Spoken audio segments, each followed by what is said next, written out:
bandas e tal. E já em Goiânia, né, por um trabalho que já vem sendo feito há muitos anos por produtores diversos, uma cidade que sempre teve, né, muitas bandas, muitos selos, muitos festivais e tal, já tem uma cena que rola assim.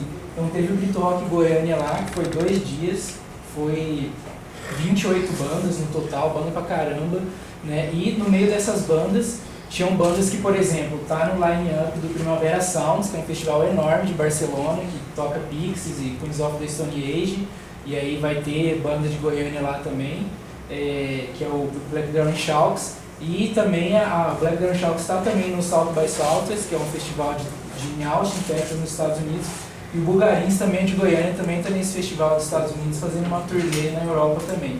Então a gente tinha um Grito Rock ali, que ao mesmo tempo que tinha a banda que está tocando na Espanha ao lado do Queens of the Stone Age e do Pixies, tinha uma banda que estava fazendo o primeiro show da vida dela e para o mesmo público, entendeu? O mesmo público que ele é numeroso ali naquele cenário e qualificado. E aí uma questão curiosa é que assim, tem esse cenário rock, mas cada vez mais, por exemplo, o rap está presente, né? Então, tanto ali no Grito Rock, quanto, por exemplo, no Festival Vaca Amarela, que é a mesma equipe, que é a Fósforo Cultural, faz o Grito lá em Goiânia, faz o Festival Vaca Amarela também. No Festival Vaca Amarela do ano passado, de 3 headliners, né, um era o Rashid, ou o Projota, me fugiu agora, me fugi, e o outro era o bonde do rolê, que é funk, entendeu? No festival de rock. Então no Grito Rock foi a mesma coisa, teve uma ressaca na terça-feira, foi sábado e domingo, e a ressaca era o Móveis Coloniais de Acaju, que é daqui, com esse show, talvez alguns de vocês já tenham visto pela internet, que é o Móveis Axé 90. Eles pegam os hits do Axé dos anos 90, Araqueta, Daniela Mercury, faz uma versão rock no estilo deles, aquilo ali. E antes também disso rolando discotecagem, né, e sons variados, assim, né. Então, assim, isso mostra um cenário que a gente vai de um extremo, né, que é desde do axé, né, que a nossa geração que nos anos 90 a gente estava vendo essa coisa roqueira mesmo, até por uma questão de espaço, né, esses outros tipos de som sempre teve muito espaço na mídia, né, e já o rock e o rap nem tanto, né, mas hoje, passados os 20 anos dos anos 90, né, a gente já não tem mais essa fúria contra esse tipo de sonoridade, né, que ela não ocupa mais esse espaço na mídia que ela ocupava. Então esse é um exemplo do extremo, assim, pegando um axé, mas que mostra, né, como que está total aberto a outros estilos, né? Então no Grito Rock é muito comum você ver um punk, de hardcore, de metal, de pop rock, a banda que tem um trabalho com composição e tem umas letras mais poéticas, uma outra mais psicodélica.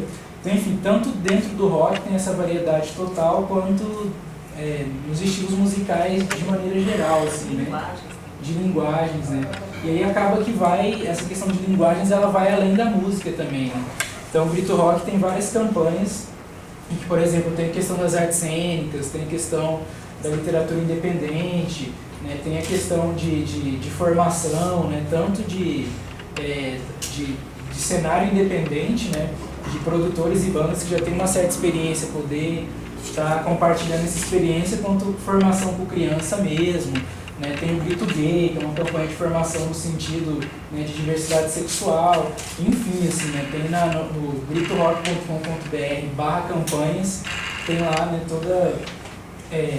todas elas e descrito direitinho como é que funciona cada uma ali. E que a ideia é essa mesmo, assim, né? Então, no fim do Grito Rock, a gente fez uma entrevista lá com o João Lucas da Fósforo, e ele falou isso, assim, falou, aqui em Goiânia a gente já quebrou paradigma de religião, quebrou paradigma de sexualidade, e agora a gente está quebrando os paradigmas musical. E aí até ele lembrou de uma discussão que tinha anteriormente, que era quando o Grito Rock ele poderia se chamar só Grito, de tão diverso que estava, né? E aí eles ali de Goiânia principalmente foram os que mais alternaram, não, tem que manter Grito Rock, né? Tanto porque tem uma tradição mesmo do público do rock alternativo, né, tá sempre acompanhando esse tipo de movimentação, quanto por uma coisa que ele falou nessa entrevista no final do Grito Rock lá, que era o rock, né, ao lado do rap também, foi a primeira coisa que veio para agregar, para construir junto, né, para as pessoas estarem fazendo no colaborativo.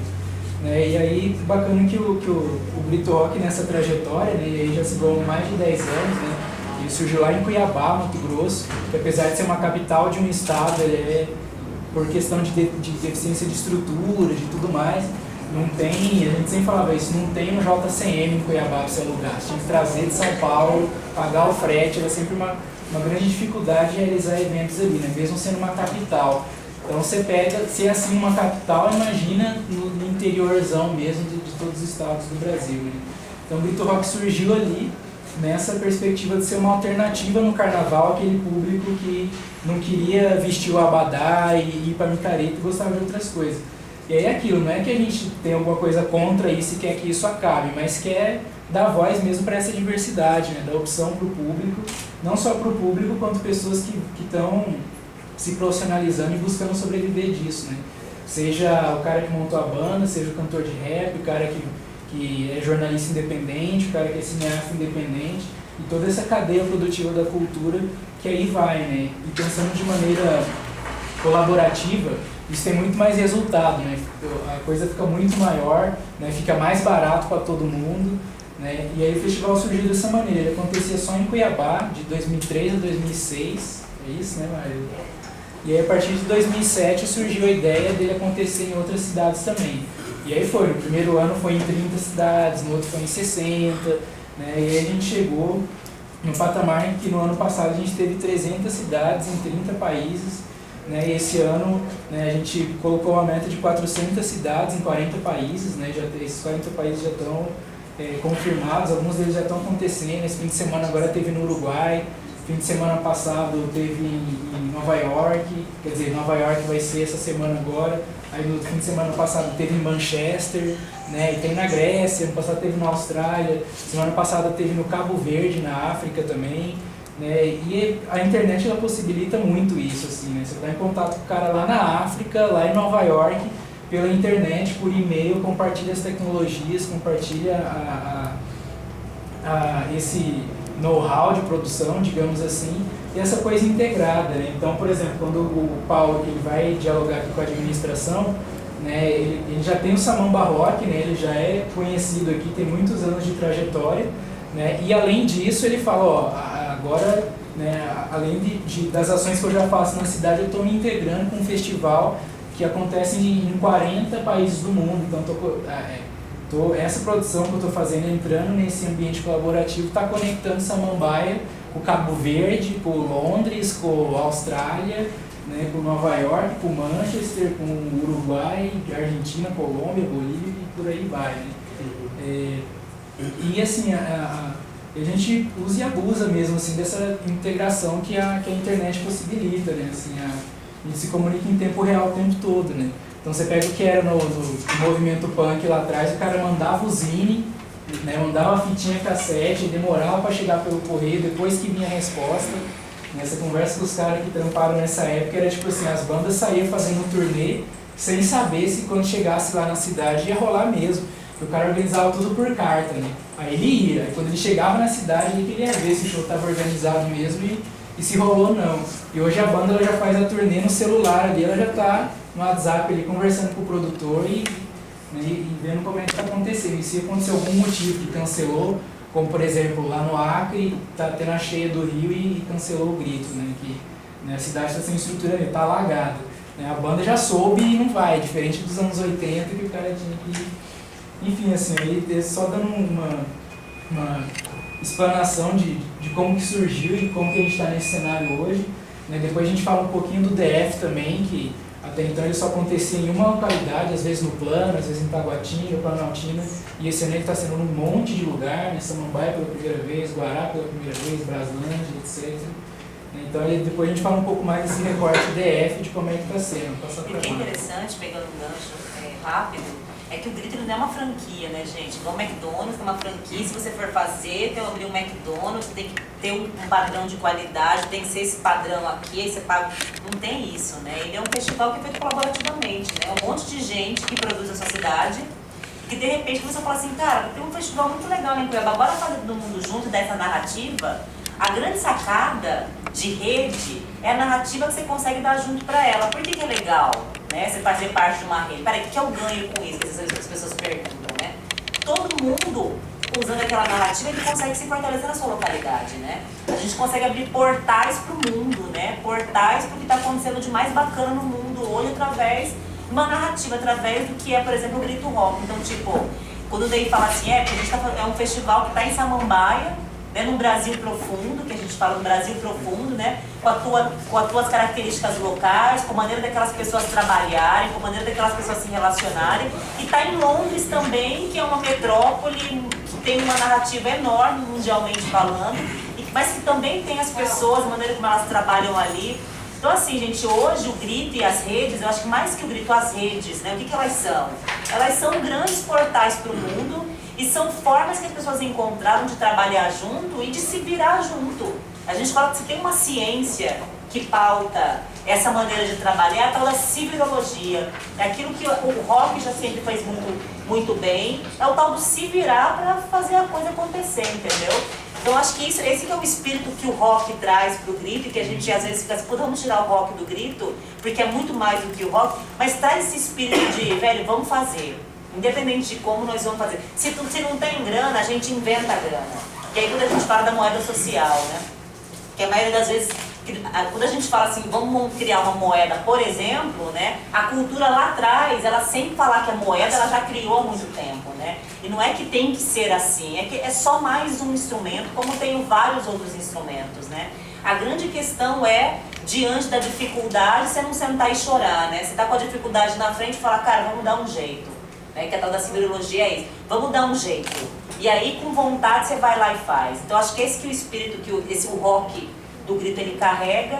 Eu acho que quando a gente chega, por exemplo, tem um ano que a gente está aqui por causa das redes, quando a gente chega aqui, por exemplo, o nosso sentimento é de falar assim, aí, quem está se virando para fazer a coisa acontecer? Porque pra gente só funciona assim, né? Porque é ilusão achar que tem grana, que é porque tem grana que faz, não é.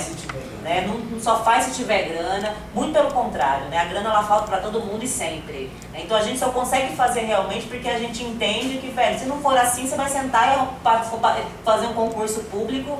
Melhor fazer um concurso público, ter um emprego, um salário garantido, do que necessariamente viver do jeito que a gente vive, né? Então acho que junto realmente é que a gente consegue viabilizar um monte de coisa, um monte de processo. E cara, tem muita coisa bacana no mundo inteiro rolando, tem muita coisa bacana no mundo inteiro rolando. A gente está num momento muito favorável pra gente, pra cultura, pra produção cultural, que assim, em poucos momentos da história a gente teve. Então a hora é de aproveitar mesmo, entendeu? A gente se fortalecer junto, pelo menos assim, esse que é o sentimento que a gente tem quando a gente trabalha em rede, quando trabalha junto. O momento é agora. Se a gente quiser fazer virar, qualquer coisa que seja, o momento é de se associar e de trabalhar um potencializando o outro. A diferença, ela não é instrumento de disputa, ela é instrumento de potência. Então é isso, gente. Acho que, enfim, complementando o que o Ney trouxe, acho que esse que é o que pauta e o que inspira o Grito Rock 2014. Eu queria lembrar que aqui está presente hoje, gente, o Conselho de Cultura de Samambaia, representado por alguns companheiros aqui. O Coletivo Artisano tem algum representante que está não, né? Não chegou ainda. Coletivo Insônia, tem alguém já aqui? Estava lá fora. Nelson Gilles, representando a Secretaria de Cultura também, da mobilização, como é que é, Gilles? Participação popular. Participação popular. Aqui o companheiro aqui é do Conselho de Cultura, Conselho de Cultura de Samambaia, enfim. Eu acho que sim, a galera tá lá fora, não entraram, então eu acho que a gente tem que mandar bem, porque senão o horário vai ficar muito estourado. No nosso teto máximo, tá, gente? Máximo. Não significa que a gente tem que chegar lá, vamos ver se a gente seja dinâmico. É às 22 horas. Espero que a gente consiga ser mais objetivo e acabar antes, tá? Eu considerando os companheiros que vieram de muito longe.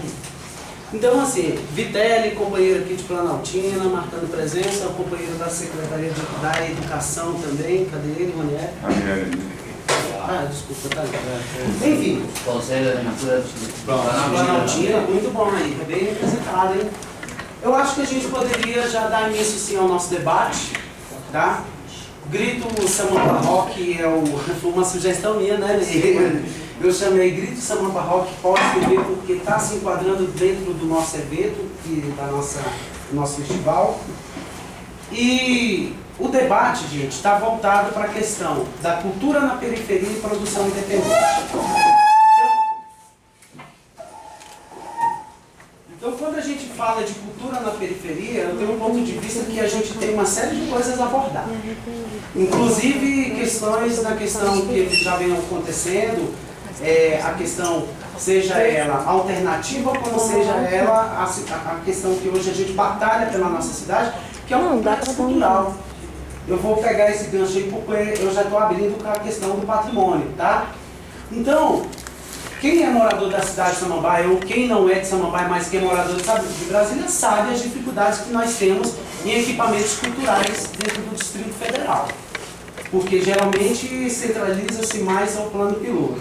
Então, nós temos o objetivo de construir novos espaços com participação popular. Inclusive, eu tenho situações que eu acho que o Miguel pode dar depoimento, que hoje ele tem um espaço imaginário cultural, que é um espaço que ele batalhou há tempos pagando aluguel, mas hoje já tem um centro comunitário que ele transformou no imaginário cultural.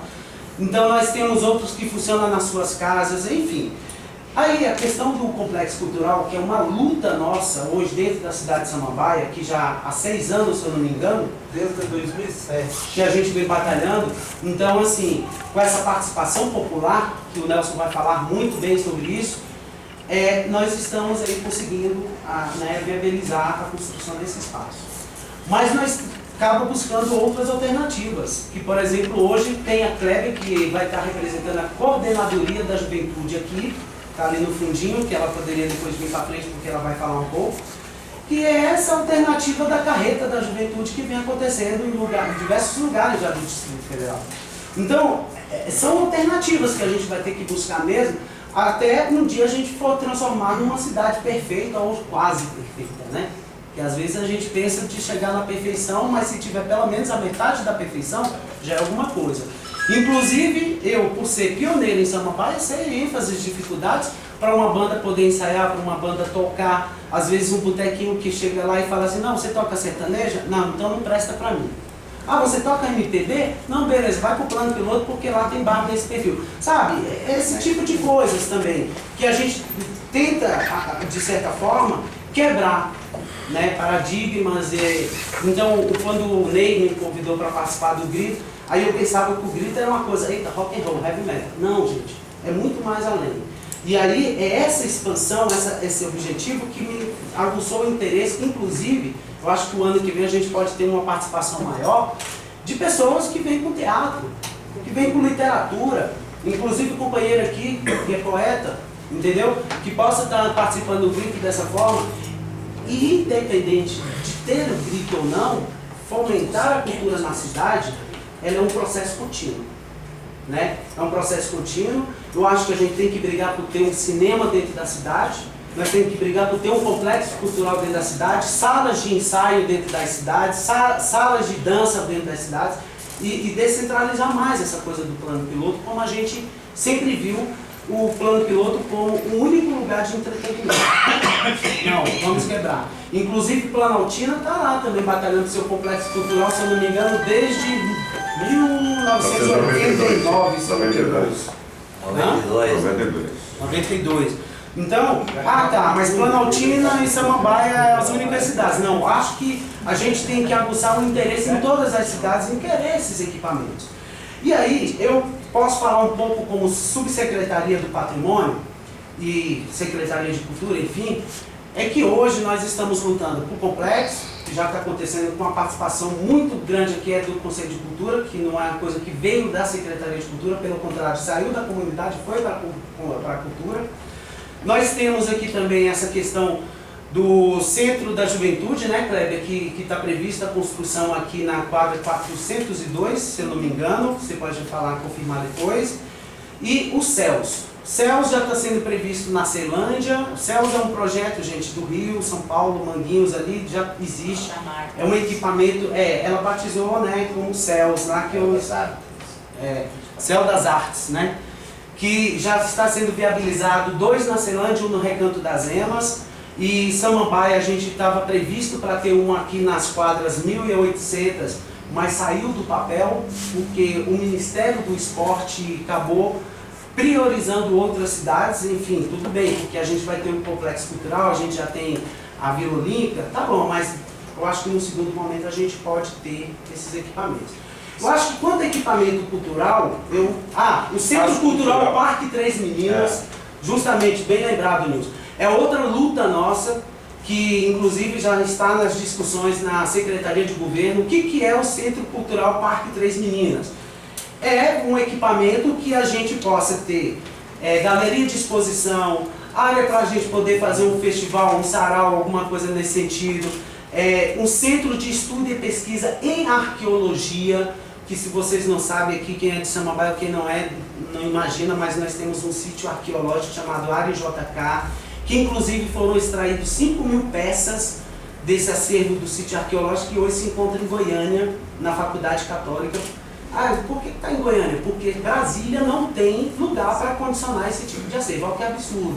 Então, dentro da nossa proposta, isso foi feito um trabalho de pesquisa em 2010, tá? Que essa faculdade veio aqui, pesquisou, explorou o sítio e acabou extraindo esse acervo. E a proposta de termos uma biblioteca do Cerrado. O que é uma biblioteca do Cerrado? Além de uma biblioteca que você vai lá e pesquisa, lê sobre a questão do patrimônio, sobre a questão do meio ambiente, nós teríamos também a chamada Casa da Memória. Porque eu acho que a cidade, ela tem que ter sua memória preservada. E o foco da Biblioteca do Cerrado é preservar essa memória, entendeu? Porque hoje aqui, quem sabe a história de Samambaia, que é pioneiro, ou pelo menos chegou um pouco depois, aqui com um ano depois da construção de Samambaia, né, construção entre aspas, porque a gente sabe como é que a gente chegou, sabe que a gente tem um histórico muito legal. A época que a gente batia na lata, acordando o vizinho do lado para pegar água no chafariz. Quem lembra do chafariz aí? Quem lembra? Poucos lembram, né, do chafariz. Tá Eu vendo? lembro não pegava água de madrugada não. Ele tomava banho no chafariz e não pegava água. Tem o pessoal do chafariz, tem o pessoal que chegou um pouco depois que já pegou aquela internação. Então, aí depois a gente começou a chama, fazer. no Rio de Janeiro a gente chama isso de, lá tem a moda do cabonete, aqui era mangueironete, né? O que era mangueironete? Era você, o cara que era o mais espertão, tinha uma graninha, ele fazia um esqueminha lá, passava uma mangueira por baixo do chão e puxava água para ele. Só que isso dava até briga.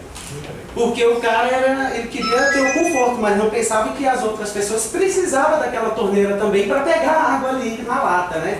Então, assim, isso é memória, gente. Pessoas que chegaram aqui em Samambaia, não em 1989, tem gente que chegou em 1985, que a X é mais antiga.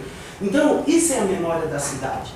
Então, quando a gente deixa a gente sair de cena, os nossos filhos, os nossos netos, eles têm que ter conhecimento sobre essa história. A memória da cidade. Como, quem foi o poeta Luiz Vieira, né, que é um senhor de idade, pioneiro, já chegou aqui, já tem uma história dentro dessa cidade. Né? Então, quem foi o Conselho de Cultura, que é os nossos filhos que vão dar continuidade nessas lutas, pelas causas das questões culturais. Então, gente, a memória. É isso que é muito importante. Secretaria de Cultura criou agora uma cartilha chamada NINA, que é justamente para fazer um trabalho de educação patrimonial junto à molecada, inclusive no Samamba Rock vai haver essa distribuição da cartilha, tá? Que eu acho importantíssimo o patrimônio, não só histórico, como o nosso patrimônio, seja a parada de ônibus, no orelhão, preservar isso, porque às vezes a gente deixa as coisas tão à solta porque pensa assim, é do governo, mas não pensa que aquilo é nosso, a gente está pagando por isso aqui.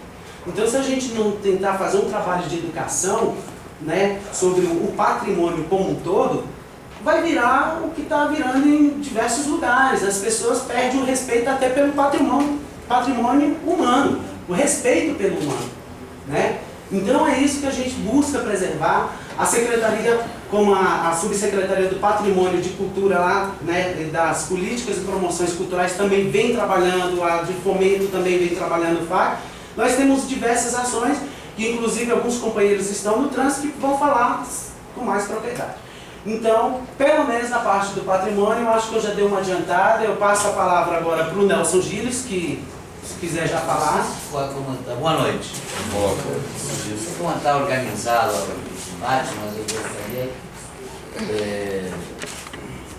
a gente veio fazer se prestar para fazer um debate, o pessoal da comunidade também falar, Participar. né, porque seria uma coisa né, intercaladas, não faz uma coisa chapa branca, eu acho que não é o objetivo, né, um debate desse é a gente trocar ideia mesmo. Eu gostaria de saber quem é que dos movimentos aqui poderia falar, né, nesse momento depois eu, enfim, participaria, para que não fique uma coisa... Você entendeu, né, Vitério? Então, não sei se tem alguém, algum movimento, algum coletivo que apimenta o debate e a gente continua. Alguém do conselho, não sei. Acho que aqui tem vários grupos novos, assim, se formando e tal. Interessante ouvir uma experiência. Exatamente, é isso que eu referia. O que você está fazendo aqui, o que está querendo, o que está. Qual é a expectativa, para saber a expectativa, né? É isso. Ninguém quer se manifestar?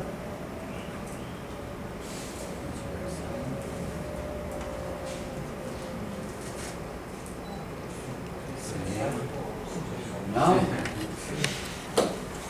Então vamos provocar então. Vamos provocar. Primeiro dizer para vocês que eu estou desde o início da manhã. Eu tinha uma reunião às 9 e pouco da manhã na secretaria e cheguei lá muito transtornado. Antes de mais nada, eu sou músico. Estou no papel de governo. Mas o que aconteceu com aquela mãe brasileira ontem no Rio de Janeiro é uma coisa que não pode passar impune. Não pode passar impune no fato de punir os assassinos, como não pode passar impune a nossa reflexão, né, no nosso pensamento, até na nossa criação artística. Eu acho que isso é terrível. Um país que é a 6ª economia do mundo, né, que consegue incluir milhões e milhões de pessoas no mercado consumidor, mas ainda tem nichos de barbárie, de preconceito, né, principalmente nas nossas forças de segurança. Isso se via muito na década de 60 e 70. Nós vivemos uma ditadura. Então, aquelas imagens, aquilo lá, tem que nos fazer refletir mesmo. O que nós estamos construindo? Eu cheguei tão revoltado que eu perguntei para o meu secretário: o que vale tanta Bolsa Família se a gente não consegue resolver isso? O preconceito. Tratar o pobre, né, como se ainda fosse um cachorro que joga lá dentro. Há um problema. E esse problema, para mim, é um problema cultural. Essencialmente cultural. Quais são os valores que a gente está construindo? Quais são os valores que a gente pratica? A gente não pode dizer, eu quero uma sociedade solidária lá na frente. Eu quero uma sociedade agora. Há muitos anos atrás, no século passado, eu era num movimento de igreja, pastoral da juventude. E eu me lembro de um padre, um frei chamado Leonardo Boff, que dizia que o novo tem que ir tomando conta do velho até o velho desaparecer. Tá? E essa é uma tarefa que é de todos nós. Né? Quem faz música, quem faz teatro, somos nós mais antena parabólica para isso. Né? O artista é o cara que mais capta isso, que mais, né, sofre principalmente com isso. Então, acho que, assim, de maneira, eu queria deixar essa reflexão para a gente poder estipular assim, como que a gente pode ajudar. Eu acredito, eu venho de uma experiência de governo, de 6 anos de governo em Porto Alegre. Nós iniciamos na década de 90 a construir o que hoje se chama das políticas públicas de cultura. Éramos nós em Porto Alegre, era o Peixe em Recife, alguns companheiros no interior de São Paulo, né, coisa muito dispersa, que agora se consegue unificar, né, uma coisa chamada Política Pública de Cultura, lá no Sistema Nacional de Cultura, no Plano Nacional de Cultura. Esse é um processo, né, de acúmulo, reflexão, detenção entre os movimentos culturais e os espaços estatais, né, as instâncias de governo, que isso sempre é positivo. Nós aqui estamos tentando reconstruir há 3 anos por alguns meses, a possibilidade de ter políticas públicas de cultura com participação popular. Por que digo que estamos tentando? Porque aqui, todo mundo estava morando aqui em 2009, em 2010, lembra que nós tivemos 5 ou 6 governadores, metade de uma Câmara estava presa, metade dos tribunais suspeitos. Isso aqui foi uma hecatombe institucional, isso aqui foi um tsunami institucional. Não é pouca coisa. E o principal reflexo disso é a desconfiança da população do Estado. Então, conquistar ou reconquistar a confiança da população dos movimentos, né, em relação àquilo que aconteceu, foi uma tarefa para nós enorme, tarefa muito grande. Né, e é difícil, com os mecanismos do Estado, né, eu sempre digo que o Estado não foi feito por nós nem para nós, né, trabalhadores e trabalhadoras. Pelo contrário, o Estado é um Estado autoritário, patrimonialista, racista, preconceituoso, machista. E é nesse meio que alguns de nós está lá trabalhando e tentando fazer alguma coisa. Né? E é fundamental que a participação popular se faça presente, até para que muitos de nós não se acomodem. Né? Só funciona se tiver pressão, a gente vai também. A tendência a se acomodar, achar que não vai dar certo, achar que não vale muito a pena porque isso aqui não vai mudar, é muito grande. Eu vejo muitos companheiros e companheiras que caem. Agora, se a gente tiver participação, tiver pressão, a coisa que organiza a coisa, na verdade, é a participação popular, é a pressão popular. É isso que movimenta as ações do Estado. O resto é boa vontade política, já. O que faz andar é a pressão. Nós estamos agora num processo de tentar consolidar alguns espaços de participação, como por exemplo os colegiados setoriais. Né? Nós conseguimos construir alguns editais com alguns colegiados setoriais para a contratação artística, né? E nós estamos discutindo agora aquilo que é o principal instrumento da política pública, o FAC. Nós estamos construindo editais junto com a participação dos colegiados setoriais. Agora, isso de nada tem sentido, nem mesmo garantir na lei, se a mobilização não for mantida, se a organização autônoma dos movimentos não for garantida. Tá? Tem que estar sempre desconfiando. Eu venho do movimento cultural e eu acho que é isso que ajuda a avançar, é a absoluta e permanente desconfiança e organização autônoma dos movimentos em relação ao Estado. Está sempre indo para cima. E senão não funciona. A lógica da máquina pública, desse Estado autoritário, machista, é sempre querer chupar os movimentos para poder se justificar. O papel da gente de educação popular é sempre dizer, não, para aí, tu é movimento legal, né, chuta a porta. Chuta a porta, porque é assim que a coisa funciona. Senão, a tendência a ser absorvida por uma dinâmica esquizofrênica é muito grande. Eu queria, assim, primeiro saudar, agradecer, né, pelo convite. Nunca me neguei para participar desses debates, dessa conversa. A mensagem é simples: se organize, mantenha a organização e a mobilização, né, desconfiando, mas participando. Né, e eu quero, assim, terminar essa primeira intervenção me lembrando de um líder comunitário lá de Porto Alegre, nesses dias que tanto se fala da saudade da ditadura, por alguns. Esse líder dizia para nós, depois do segundo mandato nosso em Porto Alegre, ele dizia assim: olha, na época da ditadura a gente vinha reclamar lá com a nossa comunidade, o prefeito mandava os milicos, achava bom. Aí ganhou um partido na primeira eleição, o prefeito abria a porta para nós, batia nas costas e nos levava para a porta dos fundos e nos mandava embora. Agora com vocês a gente tem a chance de sentar, planejar e discutir junto. Mas não se faça de louco, porque nós estamos desconfiados. Então acho que esse que é o mais interessante, manter a mobilização, a organização autônoma e a desconfiança, que isso nos ajuda a andar. Obrigado.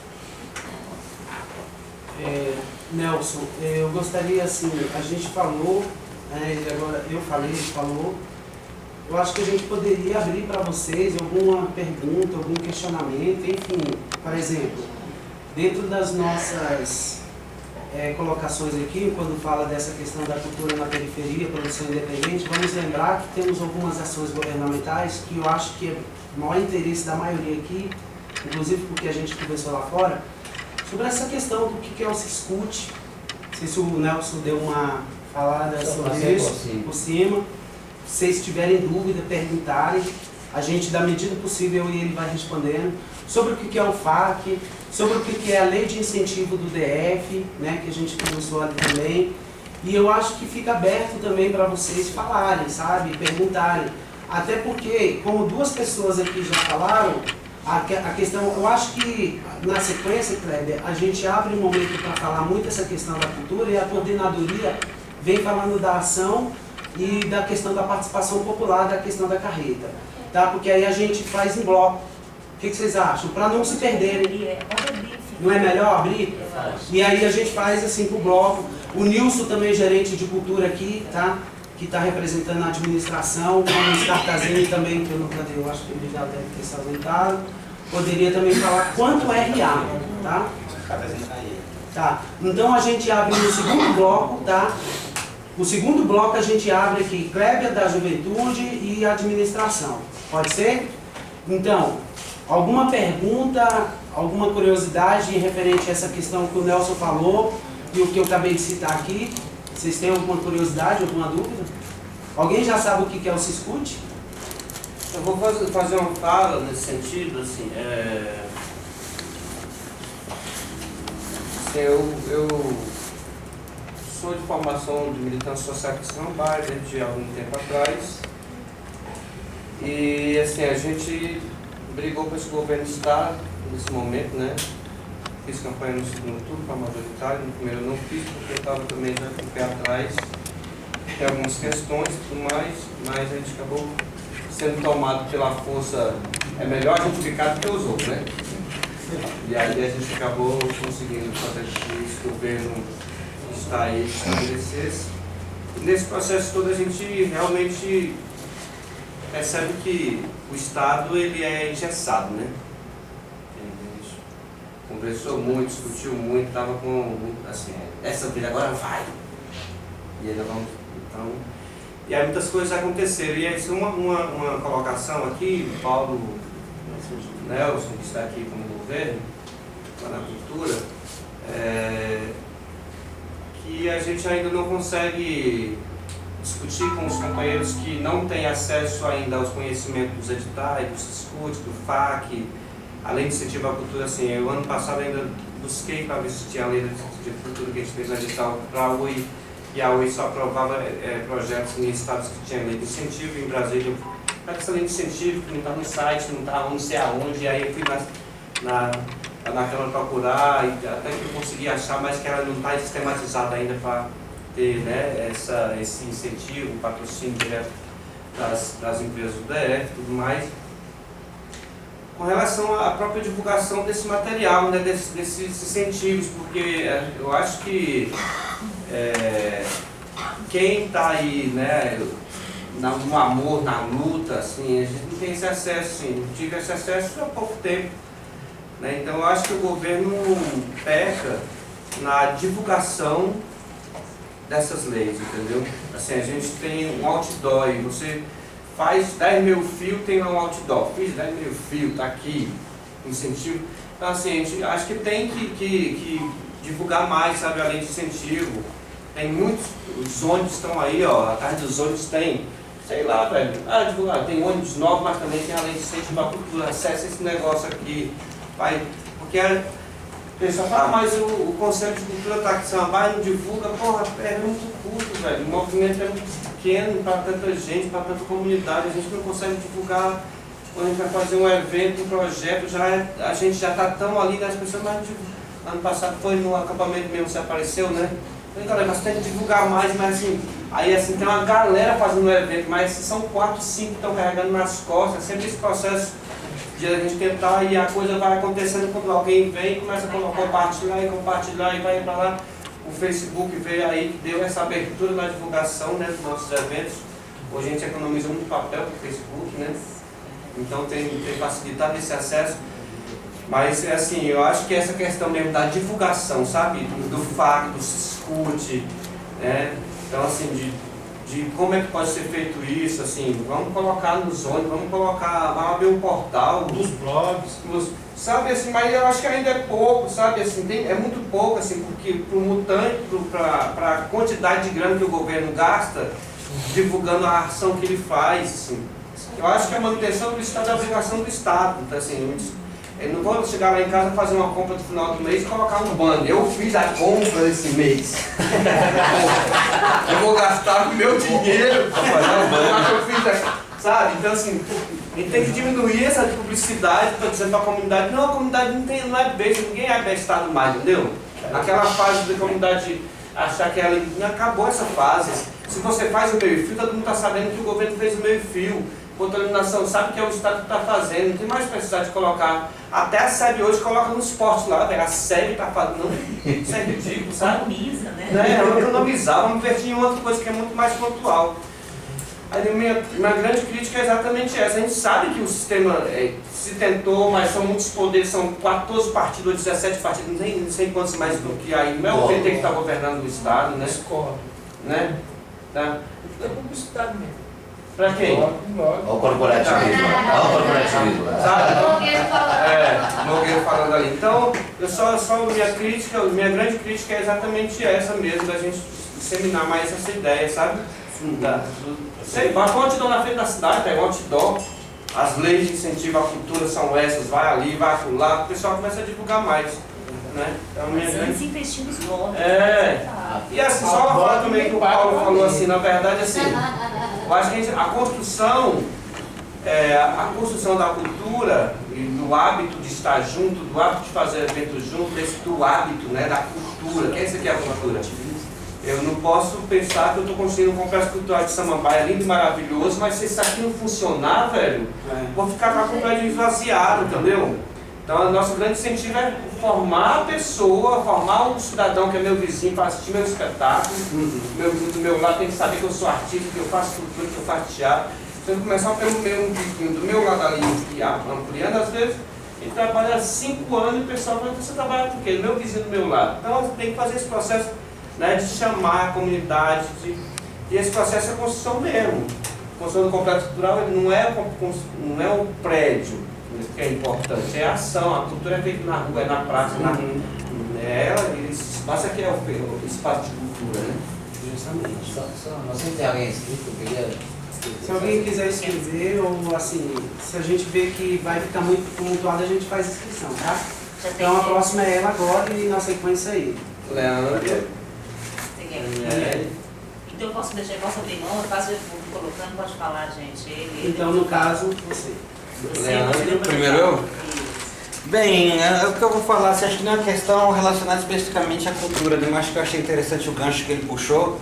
Para a gente, acho que o ponto de inicial da gente debater é, assim, a partir de onde se forma essa cultura, né?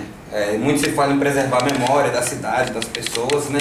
Mas que tipo de memória é essa que está sendo preservada, né? Porque pelo que eu vejo, né, simplesmente a questão da gente lutar por um espaço, ou que, como ele falou, ter um prédio. Mas que tipo de cultura que a gente está fazendo, né? Porque acho que tudo está interligado. Tanto a questão do racismo, historicamente a questão da exclusão social, sabe? É uma coisa que às vezes quando a gente olha para longe, ou um pouco mais longe, a gente consegue ver mais claro, mas a gente não consegue ver isso aqui perto da gente. E é uma questão que está muito interligada, né? Historicamente, a gente vê que os governos, eles têm dado um espaço maior para a questão de cultura, orçamento, leis, qualquer coisa que seja. Por exemplo, aqui no DF, o FAC é a luta de muitos anos de militantes aí. Só que quando se torna isso aí uma política do governo, como ele é capaz de, assim, primeiro, ele coopta muitas pessoas, né, do meio cultural, que tem uma certa influência, que essa pessoa para, assim, de certa forma, de bater de frente, ou começa a aceitar muitas coisas, porque está ali dentro do governo, tem um privilégio, né? Até que ponto esse tipo de cultura é para todos, pois o próprio FAC, assim, para você fazer um projeto, apesar de ser um modelo assim, bacana de distribuição em questão de cultura assim, popular, acho que é um dos melhores do Brasil, inclusive, questão de financeiro e tudo mais, Quem é capaz de fazer um projeto do FAC? Uma pessoa de periferia que vai chegar, vou fazer um projeto do FAC e vou entregar amanhã, né? Questão de burocracia, de uma série de documentos, CNPJ e lei que a pessoa tem que conhecer. A pessoa tem que estudar direito para fazer uma coisa do edital cultural. É meio absurdo, né? Por outro lado, o governo vem de uma certa maneira também com o sistema do Siscute. Ou seja, a pessoa se cadastra no Siscute, o governo vai fazer um evento na cidade, vai contratar aquela pessoa. Ou seja, em vez da própria comunidade estar se organizando, está esperando que o governo venha e crie um mecanismo para contratar aquela pessoa. A pessoa vai estar ali fazendo a vez de fazer um entretenimento em nome do governo, né?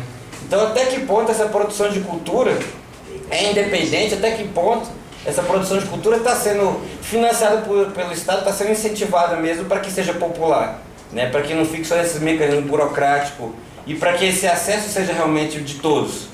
Porque até então, né, a gente pode colocar alguns mecanismos que pode facilitar para uma pessoa da periferia, como questão de pontuação, entre essas coisas no FAC. Mas ainda assim, né, se cada vez mais se distancia a comunidade da cultura, como é que a gente pode pensar em produzir cultura independente, né? E assim, a própria política de governo, acho que está tudo interligado. A questão do racismo, da exclusão social, não deixou de existir, né? Enquanto a gente tem aí o sistema de transporte sucateado, enquanto a gente tem aí o sistema de saúde sucateado, o Estado está lá com investimento e superfaturado não sei quantos bilhões. Então, assim, é uma coisa que está aqui perto da gente. E para que esse tipo de política seja mantida, ele vai usar a força. A polícia é racista, a polícia é ignorante. E não vejo esforço no sentido de para que deixe de ser.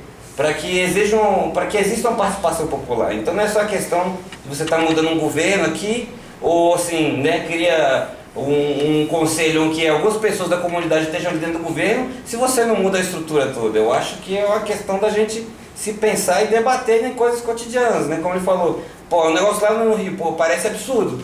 Mas há pouco tempo o camarada aqui em Planaltina sumiu também na mão da polícia, nunca mais se falou. O Amarildo está conhecido aí internacionalmente. E o camarada de Planaltina, ninguém sabe nem mais o nome.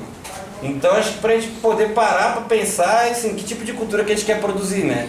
Ainda que a pessoa não tenha acesso a dinheiro, essas coisas, como o camarada comentou aqui mais cedo, ainda tem os punks que mandam os zines, que fazem as fitas, né? E que vai entrega de mão em mão, que faz o show da garagem de casa. Então, assim, a gente pensar e repensar como fazer cultura, né? Não esperar também as coisas acontecerem. Eu acho que a intervenção que eu queria falar, alguma coisa seria sobre isso aí.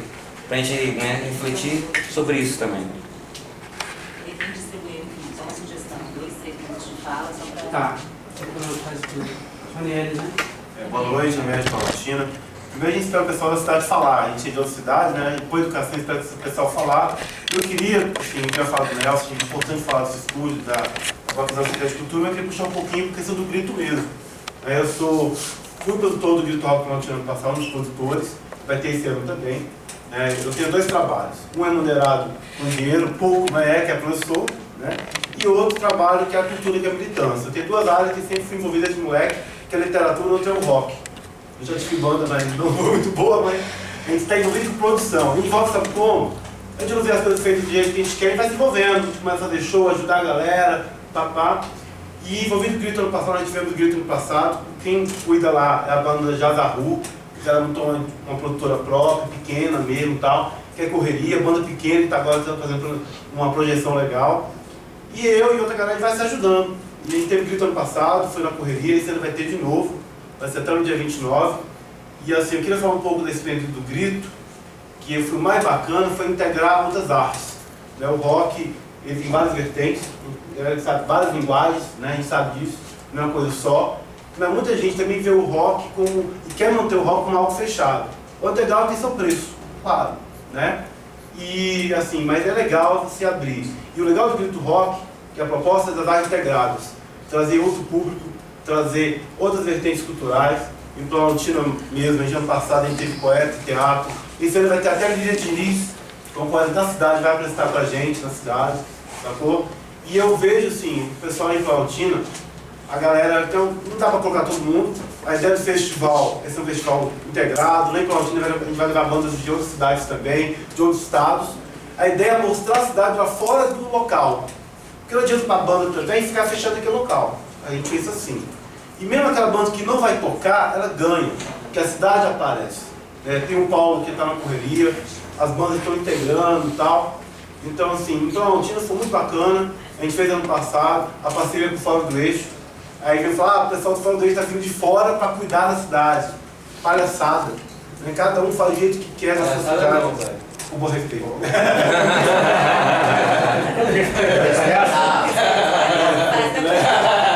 Então, assim, a gente tem experiência.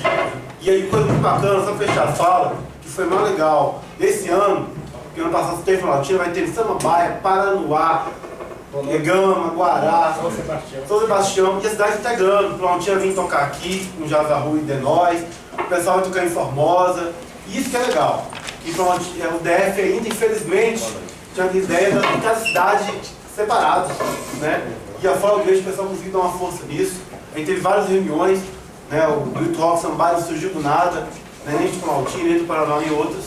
E eu estou muito, assim, fechando a fala que tem tempo também, mas trazer um pouco a discussão também para o Grito Rock, né? Com a expectativa da galera aqui, eu até ouvi o pessoal, galera que vai tocar, galera que não vai tocar, galera que só é da produção, que só é da correria. O que a galera acha, né? Para falar aí, que eles estão com a expectativa de vocês pro Grito aqui. Júlio. Boa noite. Boa noite, Júlio. Eu sou da banda The Studs. Voltando um pouco, assim, um detalhe que ele falou me chamou muita atenção é desconfiança. Já tem, assim, desde adolescente eu venho tendo bandas, venho com uma galera tentando organizar showzinho, venho com, assim, depois veio o surgimento dos coletivos, das cidades, mas o maior ponto é, assim, a galera que veio desse underground, veio desse movimento, desconfia. Ah, pô, tem um FAC, não, isso aí é panelinha. Pô, tem um incentivo que está rolando, isso aí é bobagem. Então, o meu questionamento é, de que forma a Secretaria de Cultura, o governo, ou enfim, quem seja, planeja em trazer isso mais próximo para o povo? Porque nem todo mundo tem, digamos assim, um know-how, um conhecimento de, pô, vou ler um edital e compreender esse edital. Ou, por exemplo, questão de divulgação que vocês até falaram, onde a gente vai buscar essa informação? Muito show acontece aqui em Samambaia por fora. A galera, pô, eu tenho um amp aqui, você tem um amp, o barzinho ali da esquina vai abrir pra gente, vamos fazer? Vamos. Esse ano, minha banda, com parceria de outras bandas, acho que foi inclusive lá naquela praça de Planaltina, a gente fez um show, sim, sem cobrar nada, 0,800 lá na pracinha, que cada banda teve que investir mais de R$250 para aluguel de som, aluguel de equipamento, com medo de chuva. A única coisa que a gente recebeu do governo foi: vocês contratam um eletricista e o ponto está ali, se vira para ligar a luz. Isso que a gente recebeu do governo, entendeu? Então, meu questionamento é, de que forma vocês planejam interar com a juventude que está aí, as novas bandas que estão surgindo, o pessoal que não tem um conhecimento? Por exemplo, essa reunião que está tendo aqui hoje, se o pessoal tivesse assim, uma prévia informação, além do site, ou do Facebook, que está no grupo lá, que você fez a divulgação, chamando para a reunião, eu acho que se essa divulgação fosse mais abrangente, eu acho que ia ser uma vitória aqui